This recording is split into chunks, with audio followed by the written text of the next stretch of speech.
ਵਾਹਿਗੁਰੂ ਜੀ ਕਾ ਖਾਲਸਾ ਵਾਹਿਗੁਰੂ ਜੀ ਕੀ ਫਤਿਹ। ਅਮਰੀਕਾ ਦੇ ਵਿੱਚੋਂ ਆਰਸੀਐਨ ਤੇ ਸਪੈਕਟਰਮ ਕੇਬਲ ਰਾਹੀਂ, ਕੈਨੇਡਾ ਦੇ ਵਿੱਚ ਬੈਲ ਕੇਬਲ ਨੈਟਵਰਕ ਰਾਹੀਂ ਅਤੇ ਵਰਲਡ ਵਾਈਡ ਗਲੋਬਲ ਸੀਪੀਐਨ, ਜਾਦੂ, ਰੋਕੂ ਟੀਵੀ, ਸ਼ਾਵਾ ਟੀਵੀ, TV 84 ਦੀ ਵੈਬਸਾਈਟ ਤੋਂ ਆਨਲਾਈਨ ਸਟ੍ਰੀਮਿੰਗ ਜਾਂ ਫਿਰ ਫੇਸਬੁੱਕ ਰਾਹੀਂ ਸਾਡੇ ਨਾਲ ਜੁੜੇ ਹੋਏ ਸਾਰੇ ਦਰਸ਼ਕਾਂ ਦਾ ਮੈਂ ਅਮਰਵੀਰ ਸਿੰਘ ਅੱਜ ਦੇ ਪ੍ਰੋਗਰਾਮ ਵਿੱਚ ਤਹਿ ਦਿਲੋਂ ਸਵਾਗਤ ਕਰਦਾ। ਵਿਊਅਰਸ, ਜਿਵੇਂ ਕਿ ਅਸੀਂ ਕੱਲ੍ਹ ਵੀ ਇਹ ਗੱਲ ਡਿਸਕਸ ਕੀਤੀ ਸੀ ਕਿ ਕਿਵੇਂ ਸਿੱਖ ਕੌਮ ਦੇ ਜਿਹੜੇ ਅੰਦਰੂਨੀ ਮਸਲੇ ਨੇ ਉਹਨਾਂ ਦੇ ਵਿੱਚ ਘੁਸਪੈਠ ਕਰਨ ਦੀ ਕੋਸ਼ਿਸ਼ ਕੀਤੀ ਜਾ ਰਹੀ ਹੈ। ਇਸ ਬਾਬਤ ਇੱਕ ਜਿਹੜਾ ਸੈਮੀਨਾਰ ਕੱਲ੍ਹ ਨੂੰ ਯਾਨੀ ਕਿ 10 ਨਵੰਬਰ ਨੂੰ ਲਾਸ ਐਂਜਲਸ ਦੀ ਲੋਇਲਾ ਮੈਰੀਮਾਊਂਟ ਯੂਨੀਵਰਸਿਟੀ ਦੇ ਵਿੱਚ ਇੰਡੀਅਨ ਕੌਂਸਲੇਟ ਵੱਲੋਂ ਕਰਵਾਇਆ ਜਾ ਰਿਹਾ ਹੈ। ਗੁਰੂ ਗੋਬਿੰਦ ਸਿੰਘ ਸਾਹਿਬ ਦੇ 350ਵੇਂ ਪ੍ਰਕਾਸ਼ ਦਿਹਾੜੇ ਨੂੰ ਸਮਰਪਿਤ ਉਹਦੇ 'ਤੇ ਸਿੱਖ ਸੰਗਤਾਂ ਵੱਲੋਂ, ਖਾਸ ਤੌਰ 'ਤੇ ਕੈਲੀਫੋਰਨੀਆ ਦੀਆਂ ਸਿੱਖ ਸੰਗਤਾਂ ਵੱਲੋਂ ਖਾਸਾ ਵਿਰੋਧ ਜਤਾਇਆ ਜਾ ਰਿਹਾ ਹੈ। ਇਹ ਐਗਜ਼ੈਕਟਲੀ ਕੀ ਹੈ, ਇਹ ਮਸਲਾ ਕੀ ਹੈ, ਇਸ ਬਾਬਤ ਅੱਜ ਅਸੀਂ ਡਿਟੇਲ ਦੇ ਵਿੱਚ ਅਮਰੀਕਨ ਗੁਰਦੁਆਰਾ ਪ੍ਰਬੰਧਕ ਕਮੇਟੀ ਦੇ ਜਿਹੜੇ ਅਹੁਦੇਦਾਰ ਨੇ ਉਹਨਾਂ ਨਾਲ ਗੱਲਬਾਤ ਕਰਾਂਗੇ। ਖਾਸ ਤੌਰ 'ਤੇ ਜਦੋਂ ਅਸੀਂ ਅਮਰੀਕਾ ਦੇ ਵਿੱਚ ਬੈਠ ਕੇ ਗੱਲ ਕਰ ਰਹੇ ਹਾਂ ਤਾਂ ਅਮਰੀਕਾ ਦੇ ਵਿੱਚ ਜਿਹੜੀਆਂ ਇੱਦਾਂ ਦੀਆਂ ਗਤੀਵਿਧੀਆਂ ਹੋ ਰਹੀਆਂ ਨੇ ਸਿੱਖ ਕੌਮ ਦੇ ਵਿੱਚ ਘੁਸਪੈਠ ਕਰਨ ਦੀਆਂ, ਉਹ ਕੀ ਮਾਇਨੇ ਰੱਖਦੀਆਂ ਨੇ ਅਤੇ ਸਿੱਖ ਕੌਮ ਇਹਨਾਂ ਨੂੰ ਕਿਵੇਂ ਟੈਕਲ ਕਰ ਸਕਦੀ ਹੈ, ਇਸ 'ਤੇ ਅੱਜ ਅਸੀਂ ਵਿਚਾਰ ਚਰਚਾ ਕਰਾਂਗੇ। ਅੱਜ ਦੀ ਗੱਲਬਾਤ ਦੇ ਲਈ ਸਾਰਿਆਂ ਤੋਂ ਪਹਿਲਾਂ ਅੱਜ ਅਸੀਂ ਅਮਰੀਕਨ ਗੁਰਦੁਆਰਾ ਪ੍ਰਬੰਧਕ ਕਮੇਟੀ ਦੇ ਕੋਆਰਡੀਨੇਟਰ ਡਾਕਟਰ ਪ੍ਰਿਤਪਾਲ ਸਿੰਘ ਨਾਲ ਗੱਲ ਕਰਾਂਗੇ। ਆਓ ਉਹਨਾਂ ਨਾਲ ਮਿਲ ਕੇ ਅੱਜ ਦੀ ਗੱਲਬਾਤ ਦੀ ਸ਼ੁਰੂਆਤ ਕਰਦੇ ਹਾਂ। ਹਾਂਜੀ ਡਾਕਟਰ ਸਾਹਿਬ, ਤੁਹਾਡਾ ਸਵਾਗਤ ਹੈ ਜੀ ਪ੍ਰੋਗਰਾਮ ਦੇ ਵਿੱਚ। ਵਾਹਿਗੁਰੂ ਜੀ ਕਾ ਖਾਲਸਾ ਵਾਹਿਗੁਰੂ ਜੀ ਕੀ ਫਤਿਹ। ਡਾਕਟਰ ਸਾਹਿਬ, ਜਿਹੜਾ ਇਹ ਸੈਮੀਨਾਰ ਹੋਣ ਜਾ ਰਿਹਾ ਹੈ ਕੱਲ੍ਹ ਨੂੰ ਲੋਇਲਾ ਮੈਰੀਮਾਊਂਟ ਯੂਨੀਵਰਸਿਟੀ ਦੇ ਵਿੱਚ, ਇਹਦੇ ਵਿੱਚ ਖਾਸ ਤੌਰ 'ਤੇ ਜਦੋਂ ਅਸੀਂ ਗੱਲ ਕਰਦੇ ਹਾਂ ਕਿ ਭਾਰਤ ਦਾ ਜਿਹੜਾ ਕੌਂਸਲੇਟ ਜਨਰਲ ਹੈਗਾ ਉਹਦੇ ਵੱਲੋਂ ਇਹਦਾ ਆਯੋਜਨ ਕੀਤਾ ਗਿਆ ਅਤੇ ਸਿੱਖ ਪੰਥ ਦੇ ਵਿੱਚੋਂ ਜਿਨ੍ਹਾਂ ਨੂੰ ਤਨਖਾਹੀਆ ਕਰਾਰ ਦਿੱਤਾ ਗਿਆ, ਇੱਕ ਸਿੱਖ ਸਕਾਲਰ ਪਿਸ਼ੌਰਾ ਸਿੰਘ, ਉਹਨਾਂ ਨੂੰ ਐਜ਼ ਅ ਸਪੀਕਰ ਸੱਦਿਆ ਗਿਆ ਇਸ ਦੇ ਵਿੱਚ। ਸੋ ਅਮਰੀਕਨ ਗੁਰਦੁਆਰਾ ਪ੍ਰਬੰਧਕ ਕਮੇਟੀ ਦਾ ਇਸ ਇਸ਼ੂ ਦੇ ਉੱਪਰ ਕੀ ਸਟੈਂਡ ਹੈ, ਕੀ ਮਾਇਨੇ ਰੱਖਦੀ ਹੈ ਇਹ ਗੱਲ ਜਿਹੜਾ ਇੱਕ ਤਨਖਾਹੀਆ ਕਰਾਰ ਦਿੱਤਾ ਹੋਇਆ ਪ੍ਰੋਫੈਸਰ, ਉਸ ਬੰਦੇ ਨੂੰ ਇੱਕ ਸੈਮੀਨਾਰ ਦੇ ਵਿੱਚ ਸੱਦਿਆ ਜਾਵੇ? ਕੀ ਸਮਝਦੇ ਹੋ ਇਸ ਬਾਰੇ? ਦੇਖੋ, ਸਭ ਤੋਂ ਪਹਿਲਾਂ ਮੈਂ ਤੁਹਾਡਾ ਧੰਨਵਾਦ ਕਰਦਾ, ਤੁਹਾਡੇ ਅਦਾਰੇ ਦਾ ਵੀ, ਇਸ ਗੱਲ ਤੇ ਕਿ ਤੁਸੀਂ ਜਿਹੜੇ ਕੌਮ ਦੇ ਜਿਹੜੇ ਭਖਦੇ ਇਸ਼ੂ ਆ ਉਹ ਨਾਲ ਦੀ ਨਾਲ ਕੌਮ ਦੇ ਸਾਹਮਣੇ ਲਿਆ ਕੇ ਕੌਮ ਨੂੰ ਅਗਾਹ ਕਰਦੇ ਰਹਿੰਦੇ ਹੋ। ਜਿਹੜਾ ਮੈਂ ਥੋੜਾ ਜਿਹਾ ਇਹਦੇ ਪਿਛੋਕੜ ਚ ਜਾਣਾ ਚਾਹੁੰਦਾ, ਜਿਹੜਾ ਇਹ ਕੱਲ ਨੂੰ ਸੈਮੀਨਾਰ ਹੋ ਰਿਹਾ, ਇਹ ਜਿਹੜੀ ਕੱਲ ਵਾਲਾ ਸੈਮੀਨਾਰ ਹੈ ਜਾਂ ਜਿਹੜਾ ਪਿਛਲੇ ਦਿਨਾਂ ਚ ਕਿ ਦਿੱਲੀ ਦੇ ਤਾਲ ਕਟੋਰਾ ਸਟੇਡੀਅਮ ਚ ਜਿਹੜਾ ਸੈਮੀਨਾਰ ਹੋਣਾ ਸੀ, ਇਹ ਸਾਰੇ ਇੱਕ ਲਾਈਨ ਦੇ ਵਿੱਚ ਹੀ ਟਿਕ ਜਾਣੇ ਚਾਹੀਦੇ ਆ। ਔਰ ਮੈਂ ਵਧਾਈ ਦਿੰਦਾ ਹਿੰਦੁਸਤਾਨ ਦੀਆਂ ਜਥੇਬੰਦੀਆਂ ਨੂੰ ਵੀ, ਉਹਨਾਂ ਸਿੱਖ ਸੰਸਥਾਵਾਂ ਨੂੰ ਵੀ ਜਿਨ੍ਹਾਂ ਨੇ ਮਿਲ ਕੇ ਇਹਦਾ ਵਿਰੋਧ ਕੀਤਾ ਹਿੰਦੁਸਤਾਨ ਦੇ ਵਿੱਚ। ਔਰ ਇਸ ਸਮਾਗਮ ਦੇ ਵਿੱਚ ਸਿਵਾਏ ਕੁਛ ਜਿਨ੍ਹਾਂ ਨੂੰ ਉਹ ਕੇਸਾਧਾਰੀ ਹਿੰਦੂਆਂ ਨੂੰ, ਜਿਨ੍ਹਾਂ ਨੂੰ ਪੱਗਾਂ ਬਣਾ ਕੇ ਲਿਆਏ ਸੀ, ਤੇ ਬੜੀ ਸਾਫ਼ ਸਪਸ਼ਟ ਜ਼ਾਹਰ ਹੁੰਦਾ ਸੀਗਾ ਕਿ ਪ੍ਰੋਗਰਾਮ ਉਹ ਬੁਰੀ ਤਰ੍ਹਾਂ ਫਲੋਪ ਹੋਇਆ ਔਰ ਉਹਨਾਂ ਦੀਆਂ ਜਿਹੜੀਆਂ ਇੱਛਾਵਾਂ ਸੀ ਧਰੀਆਂ ਧਰਾਈਆਂ ਜਾ ਗਈਆਂ। ਸੋ ਜਿਹੜਾ ਇੱਥੇ ਵੀ ਪ੍ਰੋਗਰਾਮ ਹੋ ਰਿਹਾ ਕੱਲ ਨੂੰ ਲਾਸ ਐਂਜਲਸ ਵਿੱਚ ਵੀ, ਇਹ ਵੀ ਉਹਦੀ ਇੱਕ ਕੜੀ ਆ। ਜੇ ਆਪਾਂ ਇਹਨੂੰ ਥੋੜਾ ਜਿਹਾ ਹੋਰ ਪਿੱਛੇ ਜਾ ਕੇ ਦੇਖੀਏ ਤੇ ਬੇਸਿਕਲੀ ਇਹ 5 ਸਦੀਆਂ ਤੋਂ ਜਿਹੜੀ ਇੱਕ ਟਕਰਾਓ ਦੀ ਨੀਤੀ ਚੱਲ ਰਹੀ ਹੈ ਨਾ ਦੋਨਾਂ ਮਤਲਬ ਸੰਭਾਵਨਾਵਾਂ ਦੇ ਵਿੱਚ, ਮਤਲਬ ਜਿਹੜਾ ਬ੍ਰਾਹਮਣਿਜ਼ਮ ਆ ਉਹ ਕਿਸੇ ਨਾ ਕਿਸੇ ਰੂਪ ਵਿੱਚ ਹਮੇਸ਼ਾ ਸਿੱਖੀ ਨੂੰ ਮਤਲਬ ਜਜ਼ਬ ਕਰਨਾ ਚਾਹੁੰਦਾ ਆਪਣੇ ਆਪ ਚ। ਇਹ ਸਾਰੀਆਂ ਉਹਦੀਆਂ ਕੜੀਆਂ ਨੇ। ਕਦੀ ਉਹ ਕੜੀ ਜਿਹੜੀ ਆ ਉਹ ਮਤਲਬ ਤੁਹਾਡੇ ਨਾਲ ਮਿਲ ਕੇ ਚੱਲਦੀ ਆ, ਕਦੀ ਦਰਬਾਰ ਸਾਹਿਬ ਦੇ ਹਮਲੇ ਦੇ ਰੂਪ ਵਿੱਚ ਚੱਲਦੀ ਆ,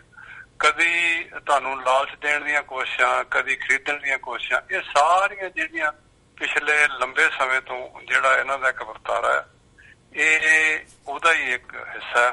ਤੇ ਜਿਹੜਾ ਕੌਂਸਲੇਟ ਜਨਰਲ ਹਿੰਦੁਸਤਾਨ ਦਾ ਜਿਹੜਾ ਇੱਥੇ ਉਹ ਕਰ ਰਿਹਾ ਸ਼ੋਅ, ਤਾਂ ਹਮੇਸ਼ਾ ਇਹ ਜਿਹੜਾ ਦੁਸ਼ਮਣ ਹੈ ਇਹੀ ਕਰੇਗਾ ਹਮੇਸ਼ਾ ਕਿ ਅਸੀਂ 10ਵੇਂ ਪਾਤਸ਼ਾਹ ਦੇ ਪੈਰੋਕਾਰ ਹਾਂ, ਅਸੀਂ ਉਹਨਾਂ ਦਾ ਜਿਹੜਾ ਦੁਨੀਆ ਵਾਸਤੇ ਸੁਨੇਹਾ ਆ ਉਹ ਅੱਗੇ ਲਿਜਾਣਾ ਚਾਹੁੰਦੇ ਹਾਂ। ਪਰ ਇਹਨਾਂ ਦੇ ਵਿੱਚ ਜਿਹੜੀ ਭਾਵਨਾ ਆ ਉਹ ਹਮੇਸ਼ਾ ਦੇਖਣ ਦੀ ਲੋੜ ਹੁੰਦੀ ਆ ਕਿ ਇਹ ਇਸ ਭਾਵਨਾ ਦੇ ਥੱਲੇ ਸਿੱਖੀ ਨੂੰ ਆਪਣੇ ਆਪ ਵਿੱਚ ਜਜ਼ਬ ਕਰਕੇ ਤੇ ਜਿਹੜੇ ਇਹਦੇ ਮਾਇਨੇ ਆ ਜਾਂ ਜਿਹੜਾ ਸਾਡਾ ਸਿਧਾਂਤ ਆ ਉਹਨੂੰ ਹੀ ਚੇਂਜ ਕਰਨਾ ਚਾਹੁੰਦੇ ਆ। ਚਾਹੇ ਉਹ ਗੁਰੂ ਗ੍ਰੰਥ ਸਾਹਿਬ ਤੇ ਹਮਲਾ ਹੋਵੇ, ਚਾਹੇ ਸਾਡੇ ਥਾਟ ਪ੍ਰੋਸੈਸ ਤੇ ਹਮਲਾ ਹੋਵੇ, ਚਾਹੇ ਕੁਝ ਜਿਹੜੇ ਲੋਕ ਦੇਖਣ ਨੂੰ ਸਿੱਖ ਲੱਗਦੇ ਹੋਣ ਅਤੇ ਉਹਨਾਂ ਨੂੰ ਵਿੱਚ ਲਿਆ ਕੇ ਸਾਡੀ ਜਿਹੜੀ ਵਿਚਾਰਧਾਰਾ ਤੇ ਹਮਲਾ ਕਰਾਇਆ ਜਾ ਸਕੇ, ਜਿਵੇਂ ਕਿ ਰਾਸ਼ਟਰੀ ਸਿੱਖ ਸੰਗਤ ਆ। ਇਹ ਦੇਖਣ ਨੂੰ ਇੱਕ ਸਿੱਖਾਂ ਦੀ ਜਥੇਬੰਦੀ ਲੱਗਦੀ ਆ, ਪਰ ਅਗਰ ਇਹਨਾਂ ਦੀ ਵਿਚਾਰਧਾਰਾ ਦੇਖੀ ਜਾਵੇ, ਅਗਰ ਇਹਨਾਂ ਦਾ ਕੰਮ ਕਰਨ ਦਾ ਤਰੀਕਾ ਦੇਖਿਆ ਜਾਵੇ, ਤਾਂ ਬਿਲਕੁਲ ਸਾਡੇ ਜਿਹੜਾ ਗੁਰੂ ਨਾਨਕ ਸਾਹਿਬ ਦੀ ਫਿਲਾਸਫੀ ਆ ਉਹਦੇ ਬਿਲਕੁਲ ਐਨ ਆਪੋਜ਼ਿਟ ਖੜੇ ਹੁੰਦੇ ਆ। ਤੇ ਸਾਨੂੰ ਇਹਨਾਂ ਦੀਆਂ ਜਿਹੜੀਆਂ ਚਾਲਾਂ ਨੇ ਉਹਨਾਂ ਤੋਂ ਸੁਚੇਤ ਰਹਿਣਾ ਚਾਹੀਦਾ। ਜਿਵੇਂ ਤੁਸੀਂ ਪਿਸ਼ੌਰਾ ਸਿੰਘ ਦੀ ਗੱਲ ਕੀਤੀ ਆ, ਇਹ ਇੱਕ ਡਿਫਰੈਂਟ ਸਕੂਲ ਆਫ ਥਾਟ ਸੀਗਾ, ਜਿਨ੍ਹਾਂ ਨੇ ਟੈਕਸਚੁਅਲ ਐਨਾਲਿਸਿਸ ਦੇ ਥੱਲੇ ਇਹ ਹੋਇਆ, ਗੁਰਿੰਦਰ ਮਾਨ ਹੋਇਆ ਜਾਂ ਹੋਰ ਇਸ ਤਰ੍ਹਾਂ ਦੇ ਕੋਈ ਨਾਮ ਤਰੀਕ ਜਿਹੜੇ ਵਿਦਵਾਨ ਸੀ, ਜਿਹੜੇ ਦੇਖਣ ਨੂੰ ਜ਼ਰੂਰ ਸਿੱਖ ਲੱਗਦੇ ਨੇ, ਪਰ ਜੇ ਉਹਨਾਂ ਦਾ ਤੁਸੀਂ ਥੀਸਿਸ ਦੇਖਦੇ ਹੋ, ਉਹਨਾਂ ਨੇ ਕੀ ਕੀਤਾ ਉਹ ਦੇਖਦੇ ਹੋ, ਉਹਨਾਂ ਨੂੰ ਪੜ੍ਹ ਕੇ ਦੇਖਦੇ ਹੋ, ਉਹਦਾ ਮੈਸੇਜ ਕੀ ਜਾਂਦਾ, ਤੇ ਬੜੇ ਹੀ ਸਾਫ਼ ਔਰ ਸਪਸ਼ਟ ਸ਼ਬਦਾਂ 'ਚ ਗੱਲ ਸਮਝ ਆ ਜਾਂਦੀ ਹੈ ਕਿ ਇਹ ਸਿੱਖੀ ਦੀਆਂ ਜਿਹੜੀਆਂ ਹੈਗੀਆਂ ਕਦਰਾਂ ਕੀਮਤਾਂ ਜਾਂ ਜਿਹੜੇ ਸਾਡੇ ਨੋਰਮਸ ਨੇ ਉਹਨਾਂ ਨੂੰ ਖੋਲ ਲਾਉਣ ਦੀ ਇਹ ਕੋਸ਼ਿਸ਼ ਕਰ ਰਹੇ ਨੇ। ਸੋ ਕੱਲ ਦੇ ਸਮਾਗਮ ਦੇ ਵਿੱਚ ਜਿਹੜੀਆਂ ਵੀ ਸਿੱਖ ਜਥੇਬੰਦੀਆਂ ਇਹਦਾ ਵਿਰੋਧ ਕਰ ਰਹੀਆਂ ਨੇ ਔਰ ਲੋਕਾਂ ਨੂੰ ਜਾਗਰੂਕ ਕਰ ਰਹੀਆਂ ਨੇ ਕਿ ਇਹ ਜਿਹੜਾ ਸਮਾਗਮ ਹੈ ਇਹ ਸਾਡੇ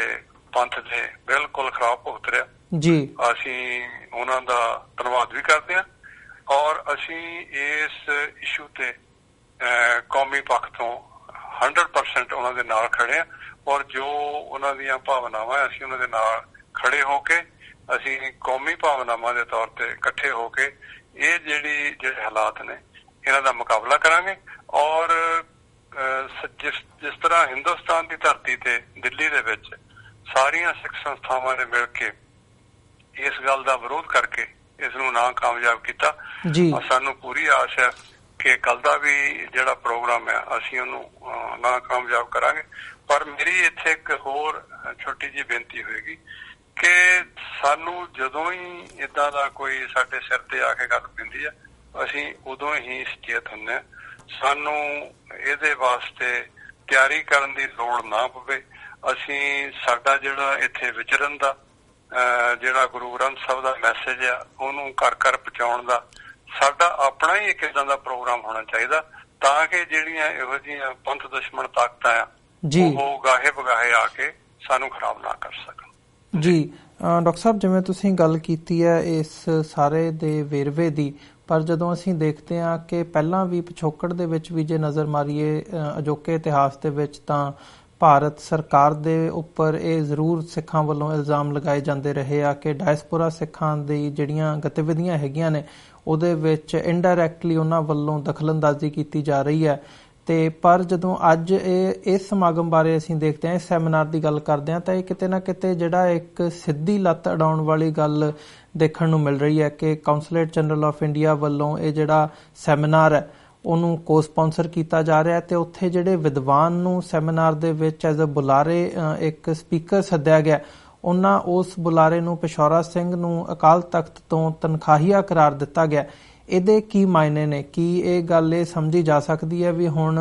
ਜਿਹੜੀ ਇੰਟਰਫੀਅਰੈਂਸ ਹੈ ਡਾਇਸਪੋਰਾ ਸਿੱਖਾਂ ਦੇ ਮਸਲਿਆਂ ਦੇ ਵਿੱਚ ਉਹ ਇਨਡਾਇਰੈਕਟਲੀ ਨਾ ਹੋ ਕੇ ਸਿੱਧੇ ਤੌਰ ਤੇ ਦਖਲਅੰਦਾਜ਼ੀ ਕਰਨ ਦੀ ਜਾਂ ਕਿਤੇ ਨਾ ਕਿਤੇ ਜਿਹੜੀ ਵਿਰੋਧ ਦੀ ਨੀਤੀ ਹੈਗੀ ਹੈ ਉਹਨੂੰ ਸਿੱਧਾ ਰੂਪ ਦਿੱਤਾ ਜਾ ਰਿਹਾ ਹੈ? ਦੇਖੋ, ਇਹ ਜੋ ਵੀ ਕਰਦੇ ਨੇ ਬੜੇ ਸਟਲ ਰੂਪ ਵਿੱਚ ਕਰਦੇ ਨੇ। ਸਭ ਤੋਂ ਪਹਿਲਾਂ ਤਾਂ ਜਿਹੜੀ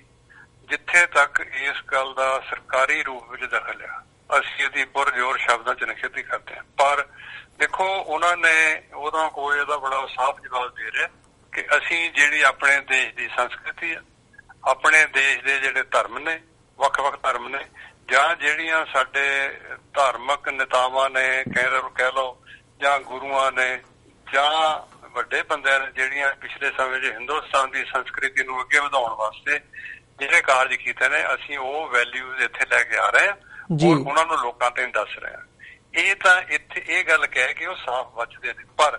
ਸਾਡਾ ਇੱਥੇ ਫਰਜ਼ ਬਣਦਾ ਕਿ ਅਸੀਂ ਉਹਨਾਂ ਨੂੰ ਜਿਹੜੇ ਉਹਨਾਂ ਦੇ ਵਿਚਾਰ ਆ ਉਹ ਤੇ ਜਿਹੜਾ ਉਹ ਕੰਮ ਕਰਨ ਦਾ ਉਹਨਾਂ ਦਾ ਤਰੀਕਾ ਹੈ ਉਹ ਤੇ ਜੋ ਇਹਦੇ ਵਿੱਚ ਉਹ ਛੁਪਾ ਕੇ ਲਿਆ ਰਿਹਾ ਅਸੀਂ ਉਹਨੂੰ ਪਬਲਿਕ ਦੇ ਸਾਹਮਣੇ ਨੰਗਾ ਕਰੀਏ ਵੀ ਨਹੀਂ ਇਹ ਗੱਲ ਕਰਦੇ ਇਹ ਨੇ ਪਰ ਇਹਦਾ ਮਤਲਬ ਇਹ ਨਹੀਂ ਹੈਗਾ। ਸਗੋਂ ਇਸੇ ਇਸ ਤੇ ਸਿਲਸਿਲੇ ਦੇ ਵਿੱਚ ਉਹ ਜਿਹੜੀ ਭਗਵਤ ਗੀਤਾ ਉਹਦਾ ਵੀ ਪ੍ਰਚਾਰ ਕਰਦੇ ਆ ਜਾਂ ਹੋਰ ਜਿਹੜੇ ਏਦਾਂ ਦੇ ਕੋਈ ਹੋਰ ਮਤ ਹੈਗੇ ਆ ਉਹਨਾਂ ਦਾ ਵੀ ਪ੍ਰਚਾਰ ਕਰਦੇ ਆ। ਸੋ ਇਹ ਗੱਲ ਉਹ ਕਹਿ ਸਕਦੇ ਵੀ ਅਸੀਂ ਆਪਣੀ ਜਿਹੜੀ ਮੁਲਕ ਦੀ ਸੰਸਕ੍ਰਿਤੀ ਆ ਉਹਨੂੰ ਅਸੀਂ ਪਬਲਿਕ ਦੇ ਸਾਹਮਣੇ ਲਿਆ ਕੇ ਅਸੀਂ ਦੱਸਣਾ ਚਾਹੁੰਦੇ ਵੀ ਦੇਖੋ ਸਾਡੇ ਮੁਲਕ ਵਿੱਚ ਵੱਖ-ਵੱਖ ਧਰਮ ਨੇ, ਅਸੀਂ ਸਾਰੇ ਧਰਮ ਦਾ ਸਤਿਕਾਰ ਕਰਦੇ ਹਾਂ। ਦੈਟਸ ਫਾਈਨ, ਮਤਲਬ ਆਪੋ ਉਹਦਾ ਜਵਾਬ ਦੇਣ, ਪਰ ਜੋ ਉਹ ਕਰ ਰਹੇ ਨੇ ਸਾਨੂੰ ਇਹਦੀ ਪੂਰੀ ਸਮਝ ਆ ਔਰ ਅਸੀਂ ਇਸੇ ਕਰਕੇ ਹੀ ਉਹਦਾ ਮੁਕਾਬਲਾ ਕਰ ਰਹੇ ਹਾਂ। ਹਾਂ, ਜੇ ਉਹ ਮਤਲਬ ਵਾਕਿਆ ਹੀ ਜਿਹੜੀ ਉਹ ਗੱਲ ਕਰ ਰਹੇ ਨੇ ਅਸੀਂ ਸਾਡੇ ਕੋਲ ਉਹਦਾ ਸਿੰਪਲ ਜਵਾਬ ਇਹ ਆ ਕਿ ਇਹ ਸਾਡੇ ਧਰਮ ਦੇ ਵਿੱਚ ਆਪਣੇ ਤਰੀਕੇ ਦੇ ਨਾਲ ਸਾਡੀਆਂ ਵੈਲਿਊਜ਼ ਨੂੰ ਖੋਰਾ ਲਾ ਕੇ ਸਾਡੇ ਜਿਹੜੇ ਵਿਸ਼ਵਾਸ ਆ ਉਹਨਾਂ ਨੂੰ ਖੋਰਾ ਲਾ ਕੇ ਉਹਨਾਂ ਨੂੰ ਗਲਤ ਡਾਇਰੈਕਸ਼ਨ ਦੇਣ ਦੀ ਇਹ ਕੋਸ਼ਿਸ਼ ਕਰ ਰਹੇ ਜਿਨ੍ਹਾਂ ਨੂੰ ਕਿ ਅਸੀਂ ਟੋਟਲੀ ਨਾਮਨਜ਼ੂਰ ਕਰਦੇ ਹਾਂ, ਰਿਜੈਕਟ ਕਰਦੇ ਹਾਂ ਔਰ ਅਸੀਂ ਇਸ ਦਾ ਠੋਕ ਕੇ ਵਿਰੋਧ ਕਰਾਂਗੇ। ਜੀ ਡਾਕਟਰ ਸਾਹਿਬ, ਤੁਹਾਡਾ ਬਹੁਤ-ਬਹੁਤ ਧੰਨਵਾਦ। ਤੁਸੀਂ ਆਪਣਾ ਸਮਾਂ ਕੱਢਿਆ ਤੇ ਇਸ ਸਾਰੇ ਇਸ਼ੂ ਦੇ ਉੱਪਰ ਵਿਚਾਰਾਂ ਦੀ ਸਾਂਝ ਸਾਡੇ ਨਾਲ ਪਾਈ ਹੈ। ਤੁਹਾਡੇ ਕੋਲੋਂ ਇੱਥੇ ਹੀ ਇਜਾਜ਼ਤ ਚਾਹਾਂਗੇ ਜੀ। ਤੁਹਾਡਾ ਬਹੁਤ-ਬਹੁਤ ਧੰਨਵਾਦ। ਵਾਹਿਗੁਰੂ ਜੀ ਕਾ ਖਾਲਸਾ, ਵਾਹਿਗੁਰੂ ਜੀ ਕੀ ਫਤਿਹ। ਵਿਊਅਰਸ, ਇਹ ਸਨ ਡਾਕਟਰ ਪ੍ਰਿਤਪਾਲ ਸਿੰਘ। ਇਹਨਾਂ ਤੋਂ ਬਾਅਦ ਅੱਜ ਅਸੀਂ ਅਮਰੀਕਨ ਗੁਰਦੁਆਰਾ ਪ੍ਰਬੰਧਕ ਕਮੇਟੀ ਦੇ ਜਿਹੜੇ ਪ੍ਰਧਾਨ ਨੇ, ਪ੍ਰੈਜ਼ੀਡੈਂਟ ਨੇ, ਸਰਦਾਰ ਜਸਵੰਤ ਸਿੰਘ ਹੋਠੀ, ਉਹਨਾਂ ਨਾਲ ਵੀ ਗੱਲ ਕਰਾਂਗੇ। ਉਹਨਾਂ ਨਾਲ ਗੱਲ ਕਰਨ ਤੋਂ ਪਹਿਲਾਂ ਅਸੀਂ ਇੱਕ ਛੋਟਾ ਜਿਹਾ ਬ੍ਰੇਕ ਲਵਾਂਗੇ ਤੇ ਬ੍ਰੇਕ ਤੋਂ ਬਾਅਦ ਉਹਨਾਂ ਨਾਲ ਅੱਜ ਦੀ ਜਿਹੜੀ ਵਿਚਾਰ ਚਰਚਾ ਹੈਗੀ ਹੈ ਉਹਨੂੰ ਅੱਗੇ ਤੋਰਾਂਗੇ। ਮਿਲਦੇ ਹਾਂ ਇੱਕ ਛੋਟੇ ਜਿਹੇ ਬ੍ਰੇਕ ਤੋਂ ਬਾਅਦ।